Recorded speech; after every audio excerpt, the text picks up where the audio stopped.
Microsoft எக்ஸலில் some ப்ராடக்ட்னு சொல்லி ஒரு formula use பண்ணி இப்போ ஆப்பிள் வந்து எவ்வளோக்கு சேல்ஸ் ஆகிருக்கு, அதே மாதிரி வந்து ஆரஞ்சு எவ்வளோ சேல்ஸ் ஆகிருக்குன்னு சொல்லி பார்க்க முடியும்.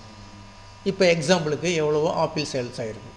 அப்போ இந்த இடத்துல கர்சரை வச்சுக்கிங்க, ஈக்குவல் டு கொடுத்துருங்க. ஈக்குவல் டு கொடுத்துட்டு சம் ப்ராடக்ட்னு சொல்லி கொடுங்க.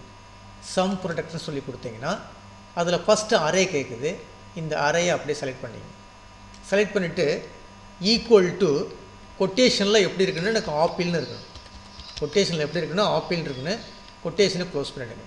அதாவது இந்த ரேஞ்சு A2லேருந்து A6 உள்ள வந்து எனக்கு என்ன பார்க்க போகிறோம், ஆப்பிளை கண்டுபிடிக்க போகிறோம். அப்போ ப்ராக்கெட்டை க்ளோஸ் பண்ணிடுங்க. க்ளோஸ் பண்ணிவிட்டு ஒரு ஸ்டார் ஒன்று கொடுத்துருங்க. கொடுத்துட்டு இன்னொரு ப்ராக்கெட் ஓப்பன் பண்ணிக்கிட்டு இந்த டேட்டாவை அப்படியே செலக்ட் பண்ணிங்க. அதாவது சேல்ஸ் அப்படியே செலக்ட் பண்ணிங்க. செலக்ட் பண்ணிவிட்டு ப்ராக்கெட்டை க்ளோஸ் பண்ணிவிடுங்க. அப்போ இந்த ப்ராக்கெட்டுக்கு இந்த ப்ராக்கெட்டு முடிஞ்சு, அதே மாதிரி இந்த ப்ராக்கெட்டுக்கு இந்த ப்ராக்கெட் முடிஞ்சு.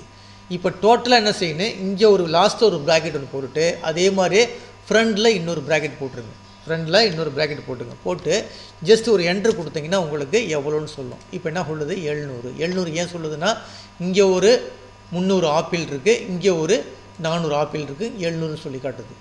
இப்போ இது இந்த இடத்துல வந்து நம்ம என்ன செய்ய போகிறோம், ஆரஞ்சுன்னு சொல்லி மாற்ற போகிறோம். இந்த இடத்துல வந்து என்ன செய்ய போகிறோம், ஆரஞ்சுன்னு சொல்லி மாற்ற போகிறோம்.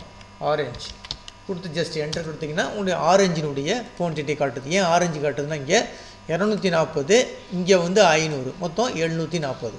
அப்போ இன்றைக்கி என்ன கமாண்டு, சம் ப்ராடக்ட்னு சொல்லி ஒரு ஃபார்முலாவை நம்ம யூஸ் பண்ணியிருக்கோம்.